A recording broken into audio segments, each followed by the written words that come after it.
Morning ndine Jackie. Nkhani ya lero ikutitengera ku United Kingdom ku mzinda wa Hull. Ndipo nkhani yake ndiyesesa kuyikamba mwachidule ndiye tenticheze. Uyu mtsikana uyu dzina lake ndi Libby Squire.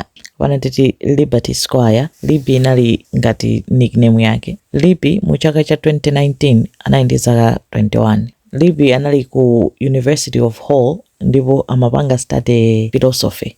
Nde tsiku lina pa 31 January Libby anatengana ndi anzake kuti akupita ku club kuti akasangalale akamwe mowa. Koma analatati ayamba kale kumwa mowa ku nyumba. Nde momwe amapita ku club kuja analoti Libby waledzera kale. Nde amayenda koma amadzandira. Mene amakafika ku club nde anafika ku club koma mabounce apa khomo pa club anakana kumulowesa. Amauzidwa kuti munthu ngati waledzera kwambiri asamamulowetsa. Nde anamubweza Libby anamuzoti iwe sungalowe nawo fati waledzera kwambiri. Nde anzake aja anatuluka naye anamuthandiza kupeza taxi. Anampezera taxi nkumukweza taxi icha kumukauza taxi poti akamusiye ku nyumba kwake. Kunati mukamusiye ku nyumba akagone. Nde wa taxi ide anamtenga. Kenako anzake aja ali ku club kuja anapitirira anzake aja kusangalala ali mu club muja akuvina kutani.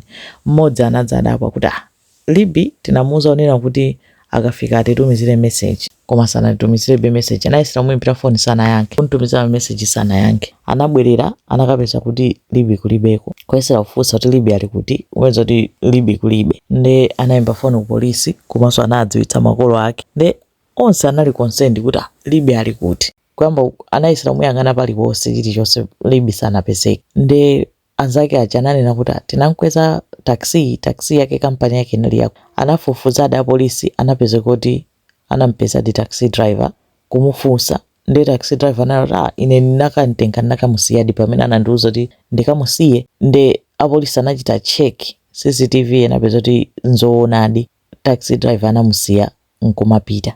Nde atapitiriza kuyang'ana CCTV icha apolisi anaona kuti Libby uja anangolowa nyumba nkutuluka nthawi yomweyo kuyambanso kuyenda kubwerera mu msewu akudzandira sanakhale ku nyumba. Anayenda nde apolisi anayamba kuchita follow ma CCTV osiyanasiyana kuti apeze kuti mayendedwe ake anali kutani. Nde anamuona Libby uja angoyenda akudzandira amangopitabe pena kukhala ngati wayima kuyimirira anthu pena apite amuthandize kuyimirira akuti amalira. Atafunsa ina amene anamuona kuti amayenda kumalira mu msewumo koma analedzera kwambiri. Ena amati akati amuthandize amakankha kuti ndisiyeni. Akatero pena agwe pansi adzuke aziyenda pamene paja. Nde sizimazi kuti amapita kuti pena amakazi kuti mwina amaona ngati kuti afuna kubwereranso club kuwapita anzake kuja. Nde akungoyenda mu msewu chonchicha. Apolisi anachita notice kuti anadutsana ndi munthu wa bambo wina wake. Anawoloka msewu kuti akukhota zake. Nde kuti muone CCTV iyo Libby akusonyezedwa ndi arrow ya green. Munthu amene anadutsana naye akusonyezedwa ndi arrow ya red. Pamene pakhala ngati sipakuoneka bwinobwino. Nde munthu uja anakhala ngati akuyenda zake kenako anayima nkuchewuka kuza kumamuyang'ana Libbywo kumagazira munthu uyu akudzandira waledzera kwambiri. Lenzi bambo uja anasiya zomwe apanga nkukhala ngati wabwerera kuyamba kumamuona. Kenako Libby akuyenda mbali ina ya msewu iye akuyenda mbali ina koma amamulondola. Anamulondola pang'ono kenako anawoloka naye msewu kupita mbali yomweyo panali Libby. Nde anakhala ngati akuyankhulana kenako anakhala ngati atengana.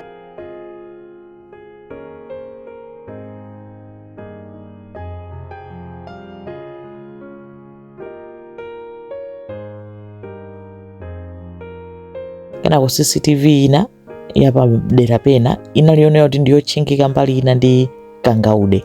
Akangaude anamangapo nyumba yawo ndi inatchinga pang'ono pa CCTV koma mbali ina imaoneka. Galimoto iyo inapezeka kuti magetsi anawala kawiri soneza kuti munthu watsegula ndi kiyo yake. Kenako munthu wamuna anapita kukakhala kuti watsegula chitseko chankukhala. Akuoneka ngati akuyankhula ndi munthu koma munthu akuyankhula naye sakuoneka. Kenako munthu uja anakhala ngati wachokapo. Kenako galimoto ija inawalanso magetsi kuti yatsegulidwanso. Kumbali ya passenger kuoneka kuti kuli munthu walowa mgalimoto.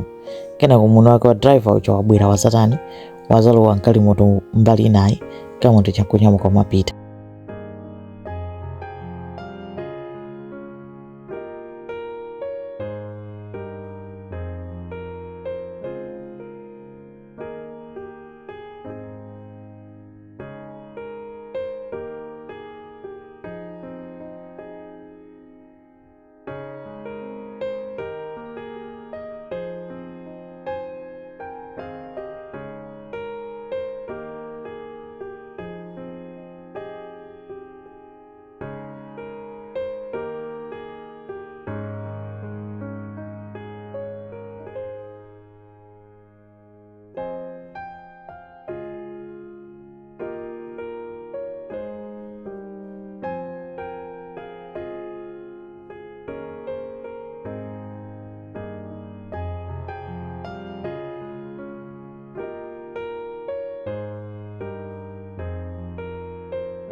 yachoka galimoto cha inayima pena pake kufupi ndi kumtsinje kwina kwake. Kenako pankukhala kanthawi munthu mzibambo uja akuthamanga koma ali yekha, akuthamanga ulowa mgalimoto kumapita, koma anabwerera yekha, sanabwererenso ndi Libby. Munthu ena akwera mgalimoto naye uja anali Libby, koma Libby sanaonekenso. Anayamba kusakasaka kuti kodi Libby wapita kuti. Ndi munthu uyoyo anagwidwa, anammanga chifukwa choti anali ndi milandu ina, anali ndi khalidwe lodabwitsa. Dzina lake anali Powell Relowick, anali ndi zaka 26.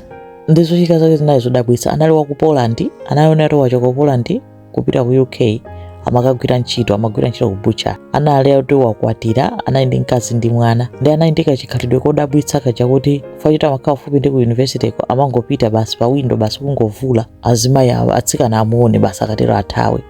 Pena aziba malowa mdzipinda mwa azimayi, aziba mapanti, zochitika zake zosadziwika bwino. Ndi anali kale kuti amafunidwa ndi apolisi. Ndi apolisi anamtenga pa milandu imeneyo. Ndefa anali ndi milandu tambirimbiri kuchokera 2017 topanga choncho, tovula pagulu, zotani, zochitika zake za chabechabe.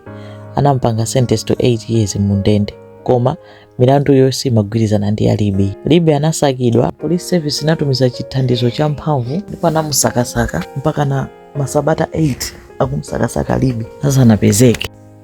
Nde patadusa masabata 8 msodzi anapita kukawedza nsomba, anapezeka kuti anapeza munthu akuyandama m'madzi muja. Anayimba foni ku polisi, anamtenga munthu uja, atayeza DNA anapeza kuti anali Libby uja, koma anataonongeka kwambiri fa anatakhala masabata 7 pafupifupi miyezi iwiri asa ali m'madzi. Pameneno atayang'ananso ma CCTV ndi chilichonse anapeza kuti atayichita trace galimoto ija, anampezano ndani, anapitanso ku prison kuja nanga mzibambo uja anali atamangidwa kale. Nkumuzengano milandu yokupha Libby, kuti munthu omaliza kuntenga Libby anali yeyo. Anakwera naye mgalimoto nkuchoka naye, anabwerera upanda Libby. Ndi anachita conclude kunena kuti iye ndi amene anamupha. Ndi atamufunsa iye ananena kuti iye anamtenga Libbyyo, anapita kufupi ndi mtsinjewo, anapanga zawo kumeneko, akuti sanampange force. Komanso ananena kuti Libby anamumenya iyeyo, atanapsa mtima nkunsiya pompo iye nkumapita, atanamsiya ali moyo. Koma khoti linakana zimene zinanena kuti nsabodza. Iyeyo anamugwiririra Libby nkumupha, nkukamutaya mnyanja. In fact atamupha anamusiya pompo, kubwerera ku nyumba kwake kukasamba, nkubweranso kukamutenga nkukamutaya mnyanja. Ndi anapezekanso olakwa pa mlandu umenewo, anampanga sentence to life in prison. Imeneyo ndi nkhani ya Libby Squire. Nkhani yake zomwezi timakamba zongoti kumangosamalitsa. Ngati muli gulu wina waledzera osamsiya yekhayi. Ndapopo inde anakamusiya ku nyumba, koma fera anali yekha, analibe munthu womuletsa kumutsekera nyumba kuti usatulukenso. Nkona anangotuluka kumangopanga zosadziwika bwino, chifukwa choti mutu wake samatani. Pa nthawi imeneyi mutu wake somagwira, samaganiza, mpaka anapeza kuti anakumana ndi munthu wachiwembu wachabechabe. Nde imeneyi ndi nkhani ya Libby Squire. Zikomo kwambiri.